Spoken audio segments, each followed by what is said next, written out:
the biggest Christmas miracle. A salvage team swimming through a tugboat which sank 30 meters to the bottom of the ocean. They had assumed that no one had survived, but after 3 days underwater with near freezing temperatures, they actually discovered something that changed the entire course of the operation and their lives. Let's go have a look.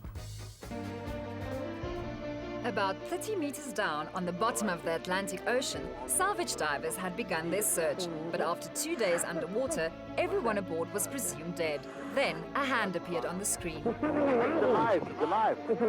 Okay, keep him there, keep him there.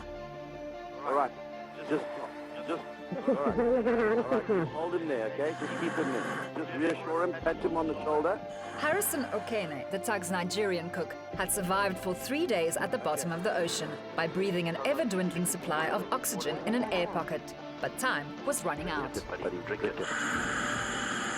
What's your name? Harrison. Okay, Harrison. My name is Colby. Okay, and I'm going to bring her home, okay?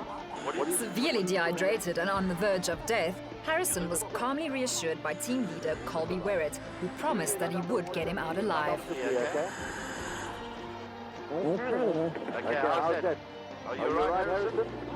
All right, stick your head in. With incredible courage and at huge risk to their own lives, the team led Harrison out of the sunken tugboat.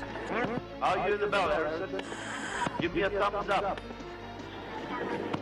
Good job, my friend. Well done. You're a survivor. A survivor indeed, thanks to these brave men. Harrison made it back onto the support vessel and will make a full recovery after spending nearly 3 days, 30 meters at the bottom of the ocean.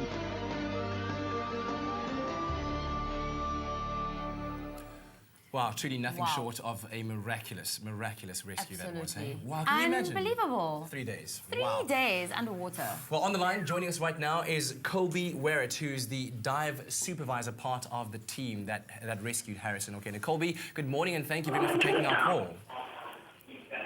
Colby, can you hear us? Yeah, I can hear you loud and clear. Thank you very much.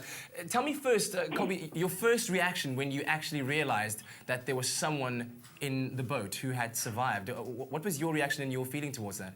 Well, it was pretty much shock, and then how are we going to get him out was my next sort of train of thought.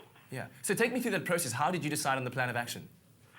Well, it was basically that rescue, and the little video you've seen was actually over about an hour and 45 minutes to be exact. Wow.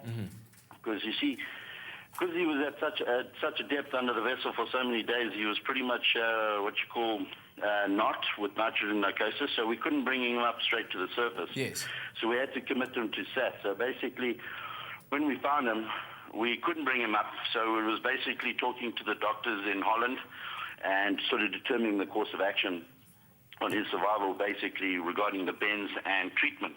Yeah. So once we found him, that sort of plan of action came into mode. Also, remember, we're doing body recovery, so we were in that sort of mode. Yes. And not expecting to find Harrison at that depth, you know, and in that pocket that you're seeing right now. Wow. In your line of work, have you ever seen something like this before? This is incredible. No, 3 this days. is pretty rare. Eh? This doesn't happen like every day.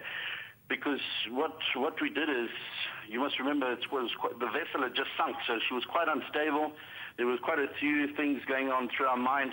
We had a diver inside the wreck sort of pulling bodies out and finding Harrison, so we had to be careful of our umbilical. The divers had to be careful, because when the vessel sank, there was debris everywhere.